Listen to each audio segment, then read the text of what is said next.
Hello, everyone. Welcome back to Vivid Earth. Today, we've got two very special guests who are back with us. Erica Williamson, who we've interviewed before. She's a QHHT level 3 practitioner, the Dolores Cannon hypnosis method, quantum healing hypnosis. And then we've got Natasha back with us also. She's a body corrective specialist, and she works with Erica quite often as a surrogate. When they do, QHHT sessions for other people that may either not be able to get into hypnosis or maybe kind of long distance and need some assistance. So they had a very, very interesting channeling session recently, and we're going to get into all of that today. New ET races and lots more. Welcome, Erica and Natasha. How are you? Good, thank you. How are you guys doing? Good.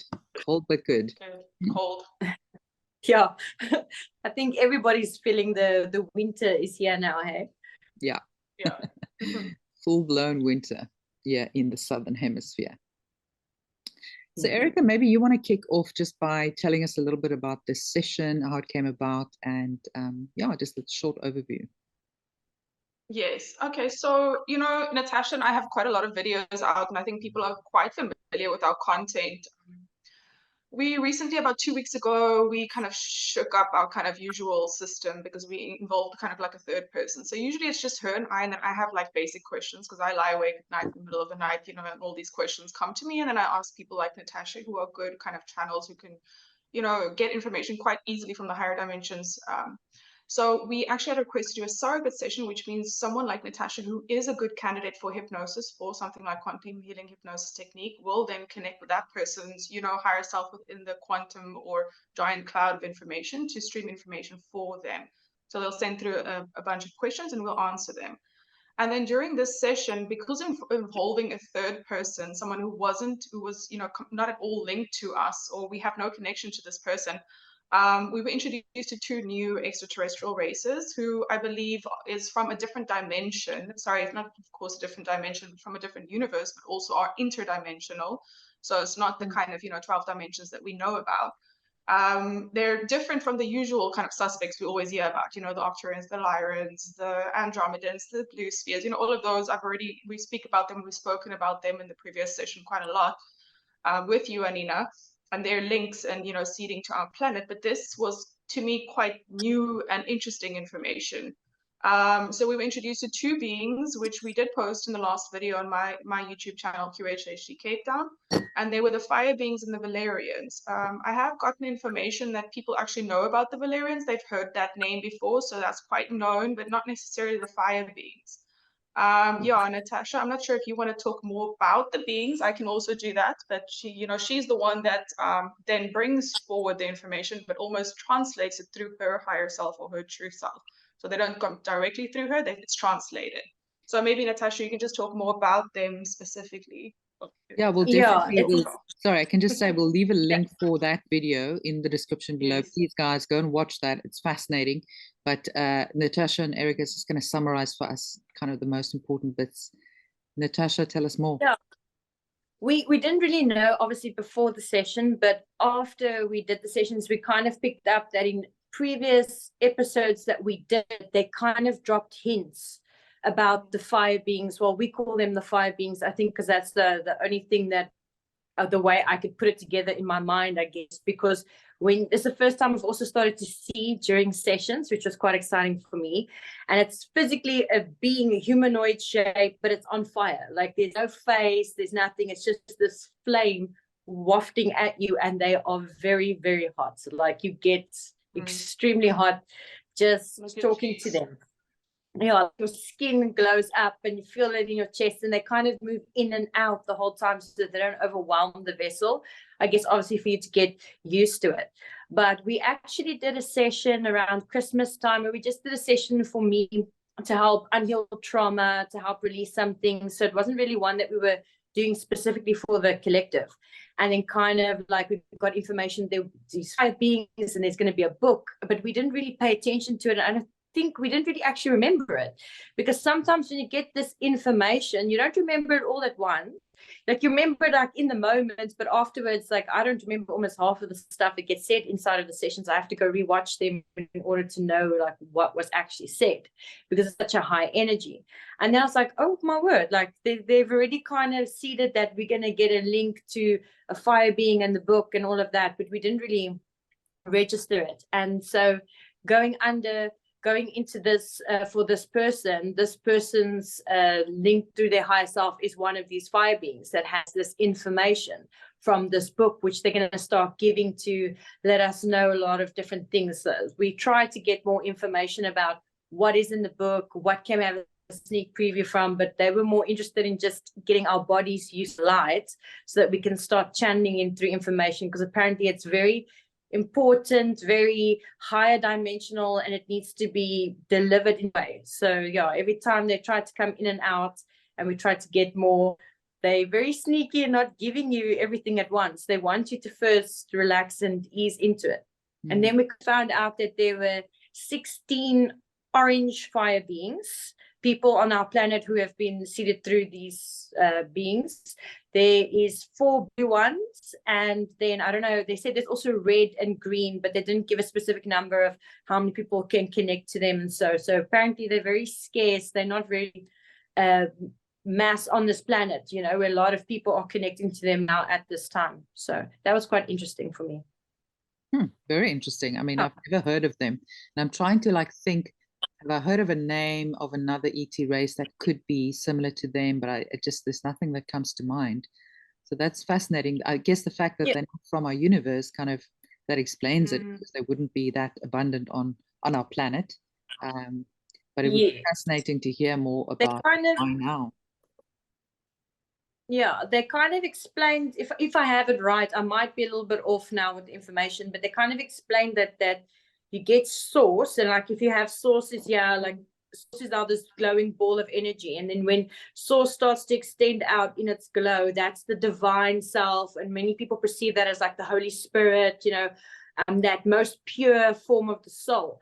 And then when it branched out and split off of source, it made like these asteroid belts, and each belt holds multiple universes and the dimensions and everything like that, and they kind of live in between the first belt and source, like their home is there. That's kind of like what they were giving us. And then they did mention, which I found very interesting myself, is that they're like only one human being has seen them in physical form on the planet, and that was Moses. And they said that's the burning bush that he spoke to, and they gave him a lot of information about, you know, like where he comes from, and a little bit of like the commandments. They also spoke to him about that. But apparently that information was so intense for him that he had to go isolate himself. And that makes you think about like the 40 days and 40 nights. Why did they have to leave?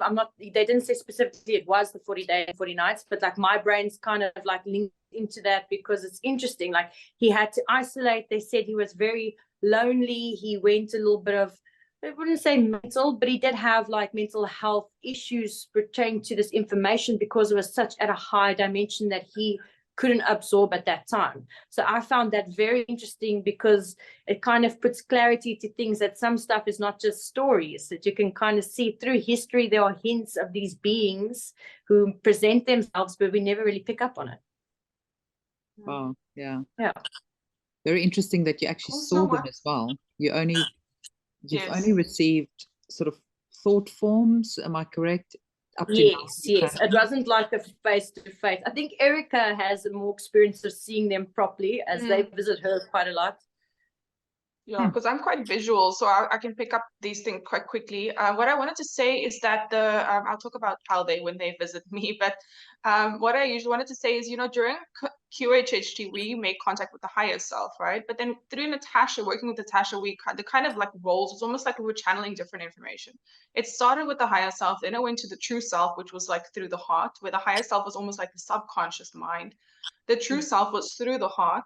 And then now through this session, we actually ended up channeling the divine self, which was that belt, which was closest to source. And that's why we could pick up on the frequencies of those beings, because that is the closest to source. And which is why so many people have struggled to get information from those beings, because it's just too high vibe. So for all us as well, like we were so sick after. I was sick a week before, but like seriously nauseous a week before and a week after. And they told us if we want to do these channelings, we need to prepare our vessels. So we need to drink, you know, drink liquid, fast or drink liquid-based diets so that it's easier for the energy to move through us. So it's, you know, she's channeling, but I'm also in the room, so we got so hot, like literally, you get like a hot flush, and then they can see we're getting uncomfortable. It feels like an explosion inside your heart, inside your body, inside your belly. And then they could feel we're getting too hot. Then they're like, leave. They like retract their energy, and it's like freezing all of a sudden, frozen. And I think that's why they were coming in and out as well, Natasha, with the session. And we were getting so confused because like all this information was coming from different places, because they were like realizing how uncomfortable we were getting, and then how sick Natasha's been sick for now 2 weeks, right, Natasha? Yes. Because you were saying that you were eating sugar and stuff, but also just the amount of like you know, volume that they take up within the body makes the physical vessel sick. Yeah, you know, definitely, because like small things, you know, you get prepared, and then you always wonder, why do you get like this information? Because like I'm always told, the one thing that I'm not that good at is giving up sugar. I gave up alcohol, gave up meat. I'm very good with everything they tell me to do, but it's like sugar is my weak point. So if there's like a slice of cake or something, I'm like, just one's not going to hurt. And actually the night before the session, I had a slice of milk tart, believe it or not. So then I was like the next day sick, and then when we asked them, they said it's because you ate sugar, and we told you your body, specifically the way the energy runs through, the sugar is a no-no. You know, some people, they need sugar after a session or meat to ground, because obviously we all have different things from our bodies. But you know, I learned now, and I haven't touched sugar since. I'm now on a complete sugar cleanse. I've decided that I don't want to get sick like that again, because it was horrible. It was very uncomfortable because I got fever, but I can't sleep. So it was like this in-between phase. And now I don't really want to take medication, because I'm a big advocate for natural and things like that. So I don't really want to take an antibiotic and stuff like that. So what I actually did was I was nebulizing with colloidal silver. And that's the only thing that actually calmed my chest, took away the fever, helped me to feel a lot better. So I'm very happy that I did that. And also, believe it or not, bicarb soda. I was drinking a lot of bicarb. I was like, I have to ground this out of my body. But yeah, so lesson learned. So that's why they specific in giving us these regimes, not because they want to police us, but because they know the after effects. And so, you know, so we learn and we go. So definitely before the next one, I'm going to do like a 2-week fast. So you think it's going to get easier over time? I'm sure it will. I think it will be, but I think it's also like the way I explained it to Erica is like, you know, especially when channeling my team, you know, you become so familiar with the energy. It's like such a plateau of energy, and now you're getting something else coming in which you're not used to. So it does shake you a bit. So your body has to forever be evolving. We always have to learn. We always have to evolve and keep moving. We can't really stay stagnant. So it also teaches me as well to practice what I preach. If I tell people to be good in their regimes, I have to do that as well. So it was a lesson well learned. Yeah, sugar is a big one. I mean, you know, some people talk about entities even being able to come through sugar, like entity attachments. That's how bad it is actually for the body. Yes. Yes. A lot of us struggle with that. But Erica, tell us a bit, because they, from what I remember, they said that you were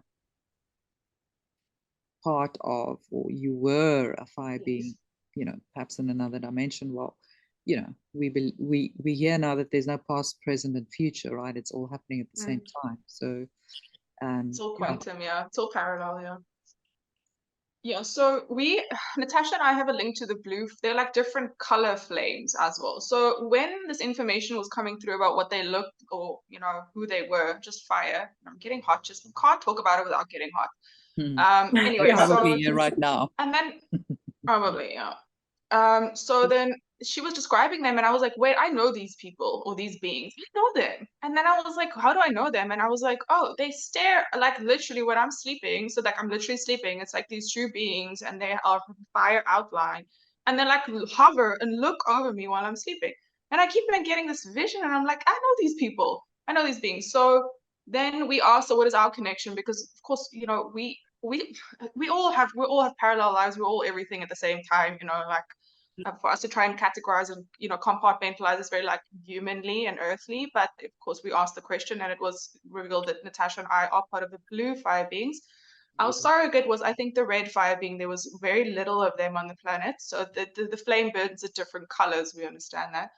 And then the blue ones, Natasha, were the most destructive, as I understood it. So when we kind of, you know, vibrate out of alignment, then we can create quite a lot of destruction from on the higher dimensions, as in deleting information. So we have to be very careful for our fire or flame not to kind of burn out of control, you know, that's how I understood it. Yeah, and then there was a lot of biblical references, as in how they were a lot of about Jesus and the Essenes, how the green fire beings came through to Jesus because they helped him with his heart activation and teaching, bringing across that information. And also Yahweh, they spoke about Yahweh way in the beginning, and we asked, what is Yahweh? And they said that's the first breath it's the first breath, Yahweh. So that's where that name comes from, and they're linked to that with these biblical references, these people that we're familiar with in the Bible. I don't know if you have anything else to say about that, Natasha. Yeah, I remember the that phases, right? Yes, and then the person asked a question, right? And the answer that came out was like, you know, Jesus was 33 from what we could tell from the timelines, and the 33 vertebrae inside the body, and the 144 going to heaven is the fluid in the spine that moves up to the pituitary gland and therefore opens up that your body can absorb all these lights. So I thought that was quite interesting information, which I never really heard about before. So it was quite cool to hear it, as well as then he said about Jesus, it was something about the heart. They locked the vessels at that stage when I don't know if it was during the crucifixion or when it was, but they didn't elaborate on it. But they said like the heart was always red, and this green fire being helped Jesus lock the heart to green. So therefore you need to go through Jesus, through the love, to be able to unlock your heart so that you can ascend, which I thought was also pretty cool. So it's just the small things, right? Everywhere that you find, it's all stories. There's stories and signs in everything, and it's just, are you willing to look at it and absorb it? And I think it's so nice for them to be able to bring these things back, because especially like for myself, you know, I am very open about a lot of different things, but as a child, we were more Christian growing up. And so to hear like these little references of these things, it makes it more comfortable for me as well, because I'm like, oh, okay, now I understand that story. Now it makes more sense to me, where actually before the session, those small things didn't really make big sense, you know. So it was good to be able to put it together and also experience it for myself and see them. You know, they are not a force you'd want to fight. Yeah, sounds like they can be pretty brutal if they want to, if they need to be. Yeah, and apparently they just keep us of information. So I don't know what information. Maybe it's like the first light, the first flame. I'm not really sure. And they hold this knowledge that gets filtered straight up to source. They said something about that, as well as they travel with the. So as I understood it was they have. The Valerians is like we'll have, like, you know, we have different races. So they've got Valerians and Valim, and then the Valhar or something like that. I can't even pronounce it now, but it was easy in the session when they came through. Valhar or something like that. Valhari was the planet's name. Yeah, the planet's name was Valhari.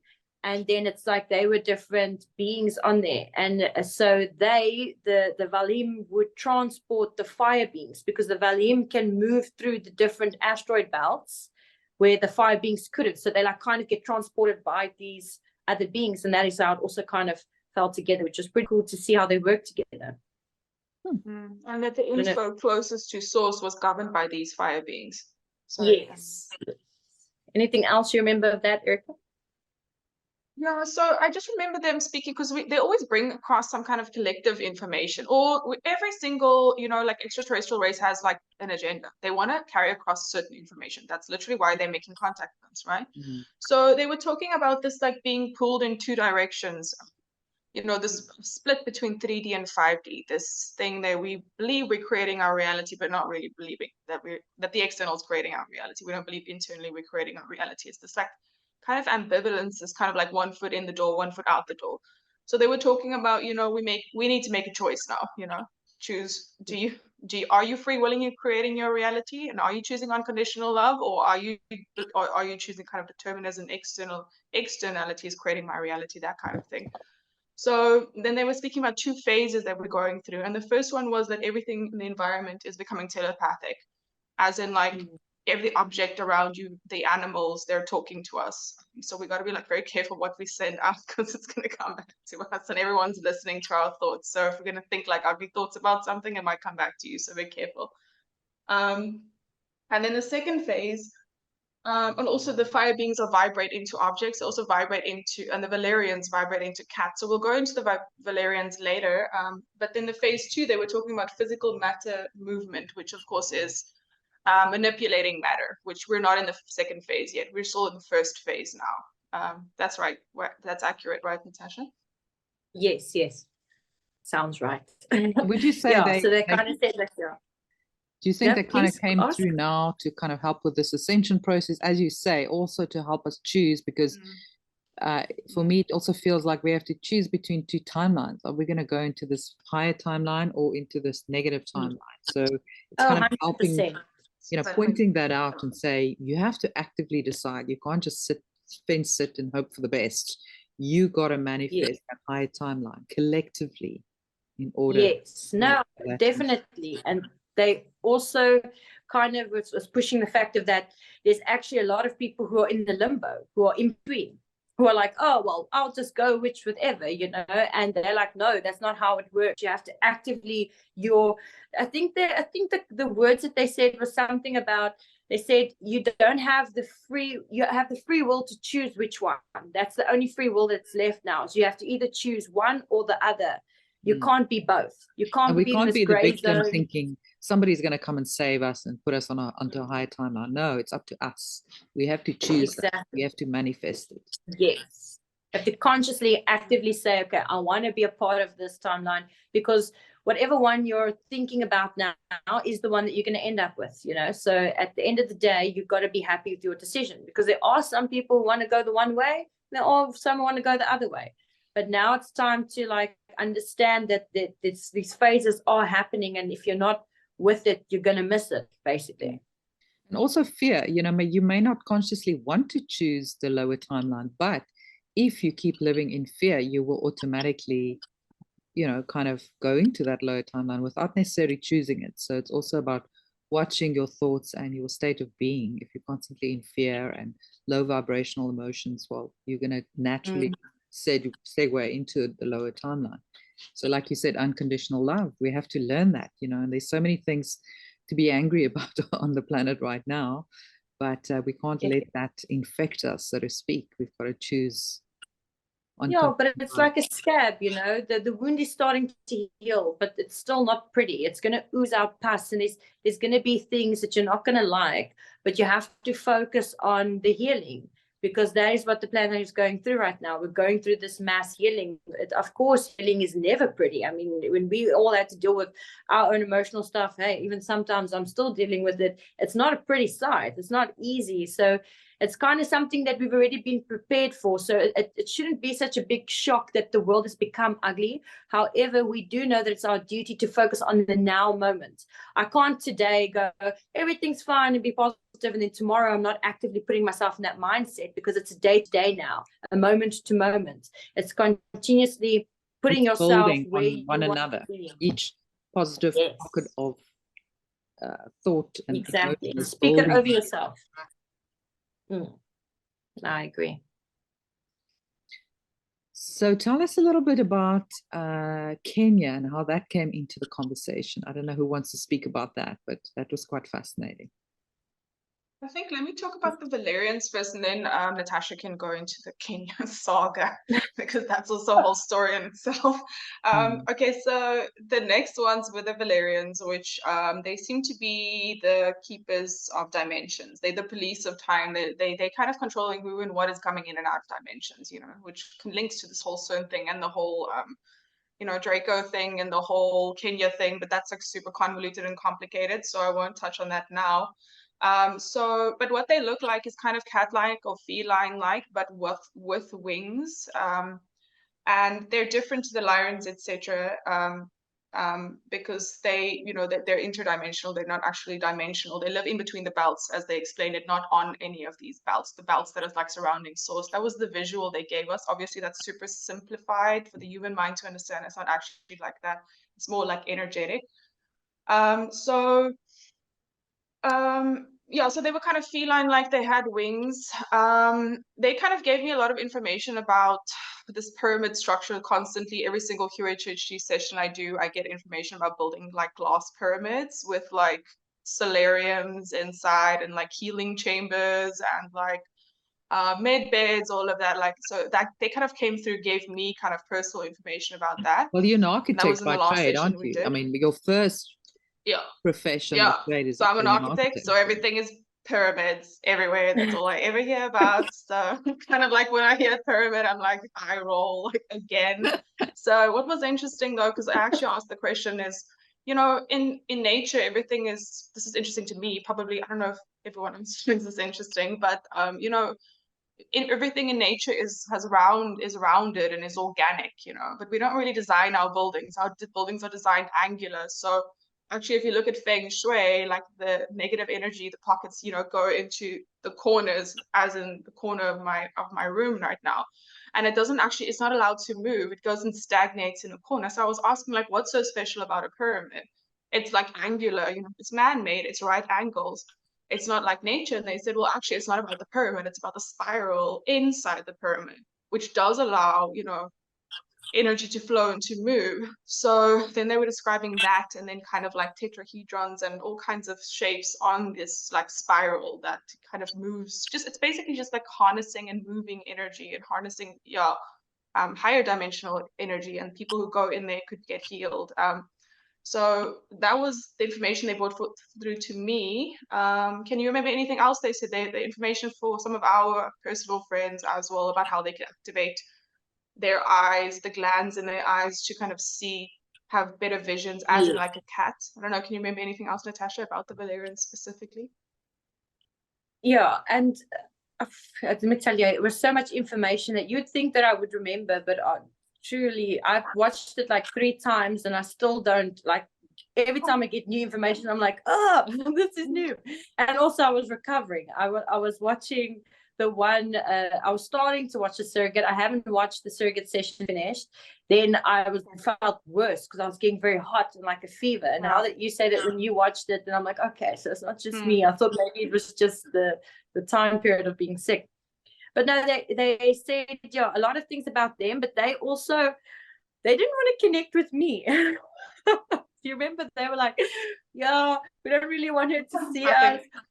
Just because they were saying, like, you know, the way they like to make balance about everything, and I'm more like focused in one way, like, you know, like, oh, only love and love, love, love. And they don't see obviously a positive and a negative. They just see like the balance in between the whole time. So it was quite funny. But that was the Valerians, they were the ones that didn't want to give too much information. But and in the Valim, they move between the dimensions. They can come in and out of cats. So sometimes that when you'll get because I was before this feeling like the cats were trying to speak to me telepathically, and I was thinking, what have I been drinking? Like, what have I, you know, like, what am I putting in my tea that's not supposed to be there? Because this is weird.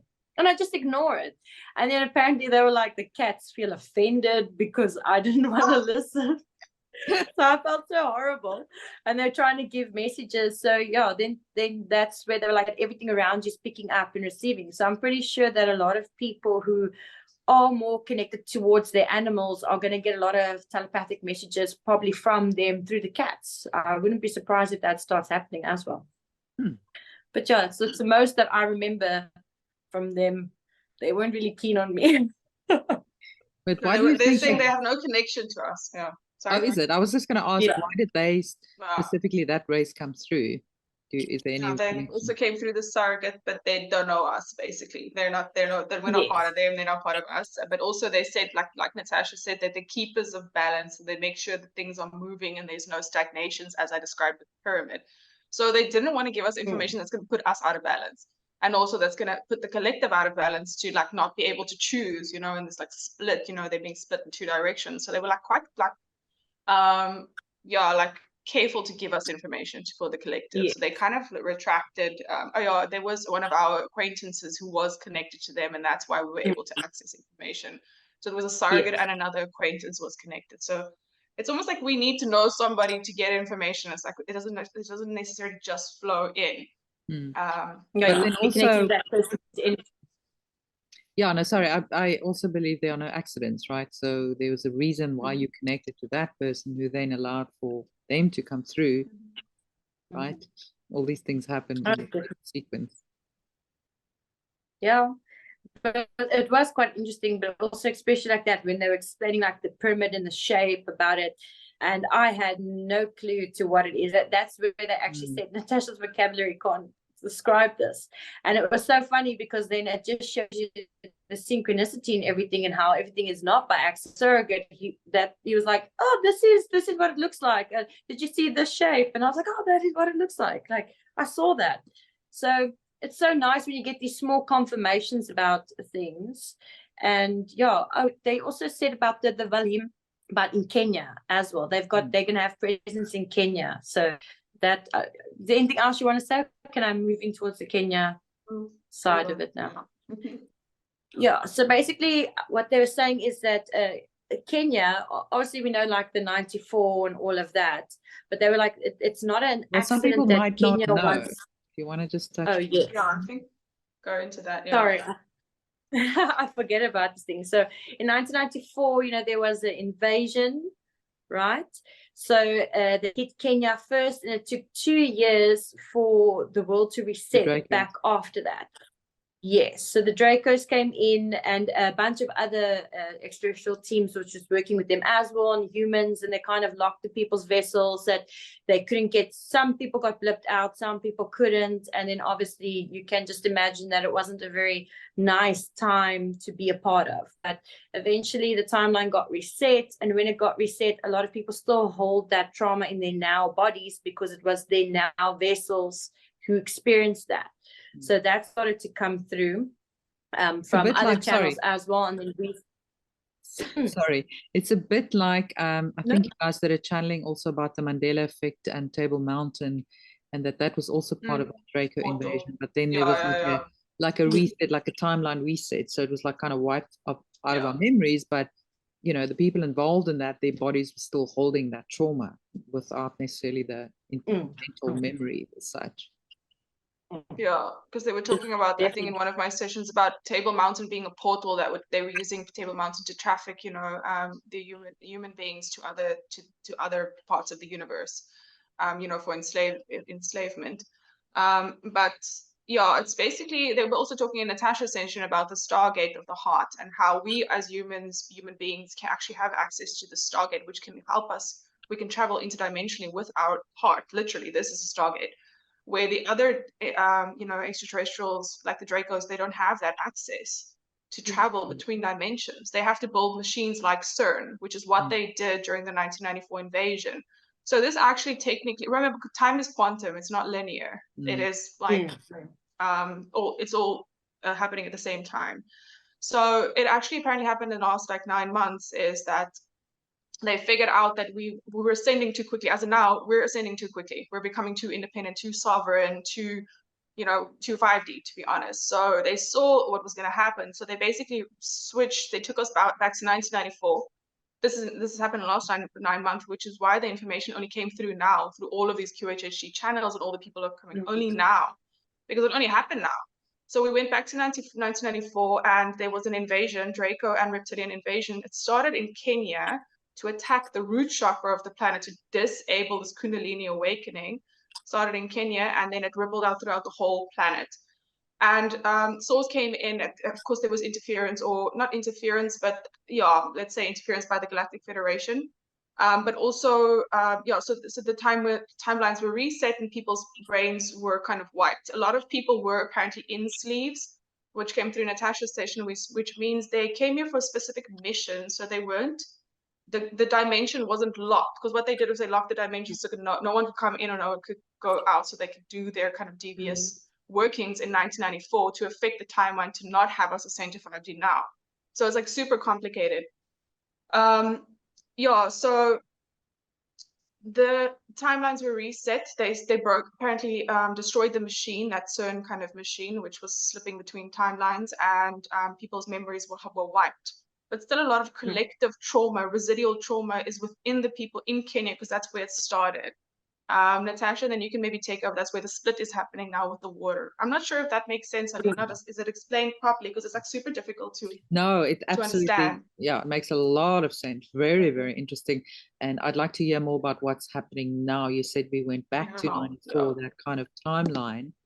Have we kind of come out of that timeline already, or was that now the choice that? So we definitely out of the timeline, but because of, remember that now when they went in towards Kenya, they didn't go to Kenya for no reason. They didn't decide, oh, we're going to go to Kenya, because the different points on the planet, as if what they were explaining is the planet has its own chakras, like its own little stargate systems everywhere, right? And so Kenya is actually the heart. So they wanted to specifically break the heart, because obviously even through our ascension, everything goes through the heart first. So if you master the heart, you master the ascension. So right? Yes. So they went there specifically to attack the heart and to block the heart. And after the reset, everything is, we're not on that timeline anymore, but the same as our bodies held the trauma, everybody who was in 94 whose bodies felt the trauma, the planet also still held that trauma right there. And so now the whole Kenya is starting to split, like the earth has started to open and the ocean is rising up from the inside, actually where all of this took place. And it's basically splitting off a piece of Kenya and a few other countries, splitting off. They're going to eventually become their own entire continent. So yeah, so this is, they say next 5 to 10 years then it'll be completely split, but who knows, you know, time's moving fast, everything happens at its own pace. So now what's happened is that there by Kenya, it's almost as if this deep rooted trauma is there, and we have to go activate and help clean it out. You know, we actually asked, can't we like send energy there and help, or get people who are already there to help clear it? And they were like, no, like we have to get light workers in and light workers to go there, because it is actually such a deep rooted, obviously from what happened, if you can only imagine from everything that was discussed, you know, so it was probably something super traumatic. And yeah, so we have to go in and try and light it up so that we can actually relieve that darker spot there, but also then open up the planet's heart. And then yeah, and then they also gave something about I can't remember, there's another place in South Africa they gave information on. What's it called? Rania. That was very confusing. Rania was the sacral chakra. Yes, and of course the our southern point is the root chakra. But there's many across the globe, but this one is the most prominent activated one, which is going to create that Kundalini awakening, all the chakras opening, so that the planet can actually also help us to move up to 5D. Yeah, so they said specifically, Natasha and I have to go to Kenya. So we were like, can't the people in Kenya do it? No, you need to go, just be. It's not even like we have to do something and like do ceremonies in the moon. It's not even that. It's just like go there, be there. Because our presence being there will allow that higher dimensional information or energy to come in to help the earth purge that residual trauma or that PTSD, collective PTSD from that area. But I would urge, you know, the light workers that live in that area to also do that, you know, to maybe focus and set the intention to release whatever is there in that area, but also within themselves, you know, and set the intention to purge and release. Actually, mentioning it now, I think there was somebody from our audience from Kenya. I hope they'll be watching this so they can assist with that. Yeah. We had so many comments on my videos about people from Kenya, like immediately. That, you know, they were that just was meant so to find the beautiful. information. Nothing happens by accident. Yes, I think there was one person who did message on the video and say, I by accident found your channel and this makes so much sense to me because it's something I've been dealing with since childhood, you know, and it just shows you the reality behind all these things, how we all have to help each other, you know. If we all could only help ourselves, then we wouldn't have mouths to speak or be able to connect with other people. And it just shows you also how much power we have as people. And when we all focus on ourselves, connect with our hearts, and we're vibrating at that frequency, we are contagious to other people to help them, and they can help others. And it just, the jump could go a lot quicker and a lot smoother, you know. So, and I've heard somewhere definitely that, you know, like that stars, specifically star seeds, are able to affect like a, you know, some of them like 1 million people around them. So just by being in a city or a town, you can affect up to 1 million people around you. So they, you know, that's also maybe what it's about. So if you're in Kenya, all those people that you can affect. Very interesting. Yeah. So, sorry, just a quick question. So Table Mountain, just go back to that. So that has been cleared out as well. That portal has been kind of. It's heavily guarded apparently, which is why there's always like a cloud cover over Table Mountain, is because Heavily there guarded are by who? ships and there's a lot of. Sorry. Guarded by who? The ships by the good guys. Okay. So So there's in other words, always it's been a cloud. cleaned out. Yes, it's been cleaned out, but it is still guarded because it is still a portal, in which we can go to any dimension. So but it's been cleaned out. You know The when that timelines was were done, reset. by the We're way? on track. Sorry. No, I don't. No. It was in one of my videos, but I don't usually go too much into time. It doesn't really exist. It's the first time I'm now hearing. I'm like, so fascinating. And I remember you also spoke about. I remember you spoke at the time. Lion's Head. Yeah, Lion's Head was also kind of root chakra kind of healing that like a link pyramid. Yeah. It's just too much information. Like, honestly, we need to put it into a book. We should, and it's so much that actually, like for me, like my brain can't fathom it all, because like even like when they explain like the different chakra points on the planet, and we think like our bodies, and they're like, no, it's not the same. It's not the same amount. They're not all in order. There could be like 5 of the same one. So it's like it's just mass complication. So you just have to go with it, you know, and see what happens. But I'm excited though for the activation. Yeah, I'm excited for the activations, because they did say that now more places are going to start being activated and things like that. I'm so excited for the collective, and I'm excited for everybody to start experiencing this, because like we've been saying in the beginning, you know, everyone's been in this limbo, and we're kind of like waiting, and now it's kind of like the door has opened, and it's like, walk this way, start making your way down this side. So that's very exciting, and I'm very excited to see what we do with it, and what new technology comes from it, and how we actually as a collective stand up and show that we are loving, we do care, and we are going to make the difference. It just excites me. I'm excited for the planet herself, like for Gaia, to just actually have human beings on her who care and don't want to pollute it. Yeah. I had something very interesting. I don't know if I should mention that now, but somebody else that I've interviewed in one of the Honey Sea Golden, she channels information. She was talking about Gaia, how Gaia had herself had kind of a soul walk out and walk in 2016, because she was just so traumatized. So she had to go and heal somewhere else, and that there was another soul that came in that was now able to go through this whole ascension process, which I just thought was really quite interesting. But Gaia is a walk-in. That's just such a weird concept. Gaia is a walk-in. Yeah, but it makes you think, as above, so below. Everything that happens in the tiniest of cell can happen in the biggest of planets, and that we all literally are the same thing in different perspectives, having multiple experiences, whether you are a planet, a human being, a cell, we're all beings, a plant outside. Yeah, so beautiful. Love it. Yeah. I had a question which I forgot now. So I think it's exciting about Kenya.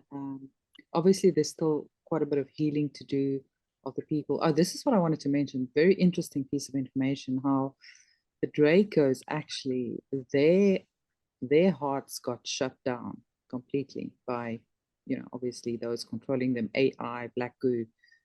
So that's why they don't have any conscience, or empathy or anything like that. They just do what they need to do to survive. They have no empathy, and they can't have empathy because their hearts have been shut down. And it's kind of discussing this whole thing around, it's so easy to hate certain people, beings right now, especially when you talk about their little children and what's been happening. But we've got to just stop the trauma, because all those that are traumatizing people have themselves been traumatized. So we've got to get out of this hate and vengeance attitude, and just stop this train. Exactly. It was like a concept that I was in conversation with actually one of my clients in the week, and we were just talking about, and my client was kind of like expressing, like how stealing is wrong and things like that, and especially like in our country, where there's a lot of crime and things like that. And then I kind of like mentioned to her, you got to think about it like this, like you're fine. But if you were put in the conditions where you didn't have running water, you didn't have food, you're being starved out by your own government or whoever, or whatever corporation wants to do what, of course, you yourself would turn towards this kind of attitude, because you're only seeing a lack of love. You're not seeing anything being loving towards you. So your mind is, you're not going to match that vibration. And that's what I think a lot of people also forget, is why, yes, some people do horrible things, and in your mind you think, how am I supposed to forgive them? But it's not your job to forgive them, but it's your job to actually just show them compassion and show them that, do you know what, that there is love, that they can find that. Because at the end of the day, whichever way you want to slice it, there's only love and lack of love. That's it. Those are the only two polarities there is. And it's just to remind everybody about, hey, we all come from source. Even you, the one that doesn't feel like you come from source, or even a reptilian, even the Draco, they all source created as well. And they were loved, and they were created for an experience, and they were created for that. So we don't need to shut them down and fight them. We need to be the example for them, that they want to open up their hearts and that they want to get back to source, because like, oh, that looks fun over there. I don't like the situation that I'm in. There, they feed us, they clothe us, they give us love. I want to go there. It's like that type of concept. Yeah, if we're all eternal souls, and none of us can be destroyed, including the Dracos, right? So the only thing is we can't destroy energy. We can just transmute it, or transform it into something positive. So that's really what we should be focusing on. Sometimes you can't fix a being or a person in their current form. Sometimes you got to just send them somewhere else and isolate them before they do more damage. But yeah, it's a really, really tricky thing to wrap our heads around, not to focus on anger and vengeance, but really just I also think that, yes, and also think that sometimes even isolation is not needed, because if you are completely living and breathing that space, it's like magnets. The polarities can't touch you, and they automatically isolate themselves, because a lot of people are wanting that big separation. It's actually like the more you just vibrate and to what you want to be, the more you attract what you are, and the less you start seeing of that, and it's a win-win for everybody. Yeah, I believe those beings are just kind of mirrors of our own shadowy, disassociated subconscious aspects anyway. So by pushing them away, we're pushing ourselves away from ourselves. Our shadow, our subconscious away from our subconscious. And that's not crystalline consciousness. Christ consciousness was unity consciousness, and I'm free willingly creating my reality. So we need to look at integration instead of separation and pushing away. They are us, we are them. It's all one thing. And both, as Natasha said, is part of source. The light and the dark. It's from source. Yeah.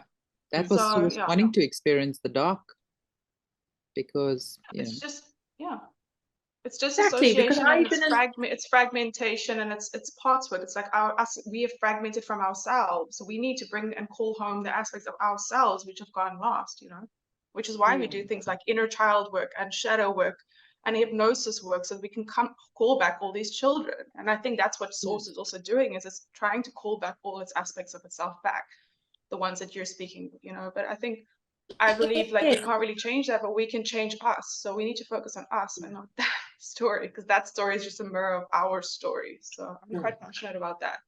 And I will argue that quite a lot, sovereignty and responsibility. So self-responsibility.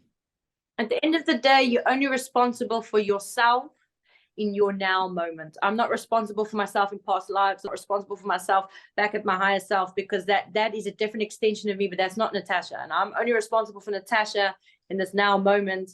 And that is for me the easiest way to see it. And that really keeps me aligned. And I must say, it helps me through those times where I sometimes feel like I'm not as aligned, because I just go, do you know what? I'm just Natasha. I'm just a human. How wonderful. I don't have that responsibility. And I can just be happy and free and experience what I want to experience. And it's sometimes so good to put yourself in the back seat by going, there is a divine purpose to everything. And you have to trust, because like Erica would know, in our sessions, that's what we get a lot, is trust, trust, trust. That's like a broken record on repeat. It's like, just trust the process, trust your energy, trust yourself, and just be the best version. Yeah. A lot of people are quite anxious now about, if we're sent to 5D, what's going to happen to their friends and family that are not going? Are they going to disappear from their lives? Are they not going to be able to see them anymore? But it's interesting. I'm starting to sort of grasp the idea now how we will still exist in different dimensions. So there may be a version of us that's still in 3D. Well, our consciousness, our now moment will be living in 5D, and there's also a version in 6D and 7 and 8 and 9D. That's quite something to wrap your head around if you think about that. Yeah, the one thing I've learned is that you don't know and you will never know. It is so beautiful. It's such a beautiful web. It's so intricate. It's so quantum that your brain just won't know until you're there. And then when you're there, you will understand it from that level and perspective, and then you'll just keep growing. And I think that is what actually makes the journey exciting. And that's why we all came to Earth, to learn, so that we can grow into these concepts and actually try to grasp it. So it's exciting, actually. Yeah. I once got information that because the 5D is so debatable, but I got information that 5D is the experience of the individual who has ascended towards themselves. And I think that's quite a good definition, instead of seeing it as like a physical place and like a physical split. It's not, it's energetic. It's just a perception. Your perception is different. Yeah. State of mind, state of being. Yeah. Very fascinating. So much to unpack. Tell you what time to be alive. Could you have said 10 years ago that we would sit and have this conversation? You would put us all through in the loony bin. Yeah, and some of our friends and family still think that we need to be in the loony bin. Still want to do that. But we've got but at least, more. Yeah, at least, but the more that we do this, more people start to see and they start to realize. And I think that in itself is the beauty, that we actually we're already quite conscious as a collective. Now you walk down the street, you can have this conversation with someone where literally 10 years ago you couldn't at all, because there would be some block of maybe religion or people would just tell you cannot believe this. Now you can be like, well, I can still be religious and still understand these concepts, and I can still be grabbing from all sides of things. And it's really, yes, it seems dark, but it's actually the best time, because now there's new time to recreate. We get to recreate our society. We get to recreate what we teach our children, and we get to recreate just how we can consciously co-live with this planet by going greener energy that's not harming the planet, by doing things that actually start paving the way so that one day there could be 6th, 7th, 8th, 9th dimension on this planet. So I think that is the thing that people need to focus on, is the positive that is coming from it. That there always in history, there has to be a mass change in order to move in the right direction. And we were busy and we're very much in it now. And I think that it's a graceful time to be alive, and just go with it. Don't think too much about it and just feel it out. the 100th monkey effect. We are those singular monkeys amongst the society. If we can, elevate ourselves, the whole of society will elevate. And it's not something that you can really intellectually necessarily grasp. It's just something that you've got to like intuitively understand through your heart, which is, very different for us. It takes some adapting our way of doing things. And I think, we're not strange or weird by talking about this kind of stuff, because we, you don't understand how many emails I get if I release a video, for instance, on the 1994 Draco invasion, I get so many emails and comments of people saying, oh my word, I thought I was the only one who felt this, who saw these images, who have these like memories. And they can now integrate, through listening to a session like that, they can integrate and purge a lot of their trauma. So, I think we need to have these conversations more, because it's actually creating exponential expansion and growth and enlightenment. So, it's igniting memories within us that we didn't even know were there. And thus healing as well, Definitely. Fascinating stuff, ladies, and you're doing amazing work, and it's so great to follow your path and to see, how you evolve in your work, and really look forward to seeing what you can do in Kenya. Very important work that you're going to be doing there, and so exciting for the future. Yeah, and I'm also excited to do future circuit sessions with Erica. I think that is such a nice way, because also like you say, everything happens for a reason, and I'm also excited to see what information just comes and who we meet along the way, because that's the best part about it, is the journey. So. Absolutely. So people can obviously work with you both. If they struggle to go into hypnosis, they then work with you both. They don't have to be with you in person, right? They can just... No. So how it works is that I can have a pre-talk with the person. It's like a 2-hour pre-talk. It can be anywhere in the world, and then me and Natasha are always meeting up for sessions. This is like our life mission, and purpose. So we meet up then for a session, and then we will channel that, or Natasha will channel that person's higher self and have the questions answered. But yeah, Anina, I just wanted to say thank you so much for having us on as well. And we're also very proud of the work that you do. And you've also come so far since seeing me for a QHHT session. So I'm really proud of you and the work that you do and all the amazing information you put out there. So Thank you, girls. I love the channel. We're all trying to fulfill our mission in some small way. And it's an exciting journey that keeps evolving. It's definitely changing. Yeah, and it's nice, because if you think about it, when we look now, a year from now, we'll be sitting having a conversation again, and then it'll be completely different, because who knows, maybe by then we physically meeting beings. It's just, it blows my mind of like the growth that can happen, so that's my thing. I'm like, if I do these sessions, will you guys let me meet you? Like I just want to see one up live and close. I think it's a scary thing to consider, but I mean, like, I want to be able to be like, because that it's real, but until you like physically see this being walk past you in the living flesh, you can touch it. Yes, and I promise not to be aggressive. So you can take a picture and tell your family, look, I'm not crazy. Actually, people would be like, no, it's Photoshop, that's not real. CGI. Yeah, but, we should ask the fire beings, instead of making us so hot, they should just physically manifest. Instead of giving us sicknesses and whatnot, like actually physically manifest. And unfortunately, your eyes are closed. My eyes will be open, so I can see it. Yeah, they can be in the corner of the room. Winter's a perfect time to visit. I mean, they can light up the whole room. Exactly. They might no electricity in South Africa. They may just burn down the whole building. That's maybe why they're not. Maybe we should actually ask them, hey, don't you want to go help Eskom? Like, one of you five beings just stand there and just help produce electricity. Absolutely. Yeah, shame. Well, wonderful. It was great having you both on. We'll put your links below, so if people want to book a session, they know where to go, and also your channels or channel so that people can find you and listen to this specifically video about the fire beings and the Valerians and find out more about that, because it's really fascinating. It's kind of new information that I haven't come across. I've never heard of the fire beings before. I have heard of the Valerians before, and I can't remember where. As I said to you, might have been Corey Good that spoke about them. I'm pretty sure it was him.